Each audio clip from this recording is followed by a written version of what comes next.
Woke up feeling low and gak semangat hari ini?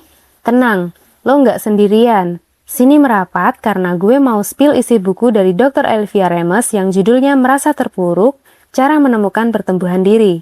Ini bukan sekedar teori membosankan, tapi panduan real buat kita yang lagi ngerasa hidup lagi down-downnya. 1. POV baru, kemalangan bukan akhir segalanya. Pernah gak sih lo ngerasa dunia runtuh pas dapat berita buruk? Ternyata meskipun kedengarannya agak weird, coba deh cari 3 manfaat dari situasi sulit itu. Misalnya nih, lo baru aja kehilangan kerjaan. Oke, itu sakit. Tapi coba lihat dari sisi lain. Mungkin ini jalan buat lo pindah ke kota baru atau akhirnya punya waktu buat traveling yang selama ini ketunda terus. Pikirin hal-hal kecil yang selama ini lo take for granted. Kayak makan bareng keluarga yang ternyata bisa jadi healing tipis-tipis. Intinya cara kita ngelihat masalah itu kunci biar kita nggak makin tenggelam. 2. Pertumbuhan pasca trauma atau post-traumatic growth. Lo harus tahu istilah ini, pertumbuhan pasca trauma. Pas kita lagi hancur-hancurnya, sebenarnya mental kita lagi ditempa buat jadi lebih kuat dan tangguh. Buat ngadepin badai yang lebih gede di masa depan. Kita semua punya worldview atau keyakinan yang bikin kita ngerasa aman kayak mikir, kalau gue kerja keras pasti promosi. Tapi pas bencana datang, keyakinan itu bisa hancur berkeping-keping. Disinilah saatnya kita bongkar pasang lagi asumsi-asumsi hidup kita biar lebih stabil. 3. Belajar dari pengalaman nyata.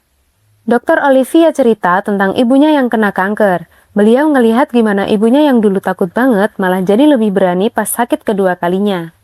Ibunya nggak lagi mikir kenapa ini terjadi, tapi lebih ke gimana cara nikmatin hari-hari ini.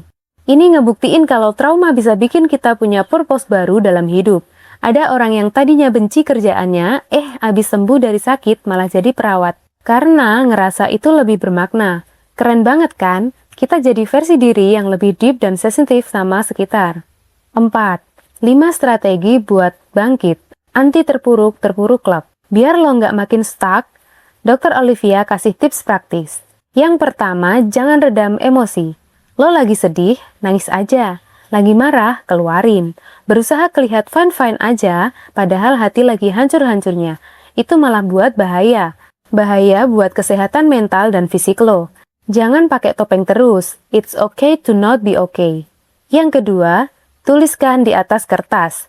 Jangan cuma dipikirin, tapi tulis. Riset bilang kalau nulis emosi dan cara lo mahamin situasi itu beneran bisa bikin raga lo ngerasa lebih baik.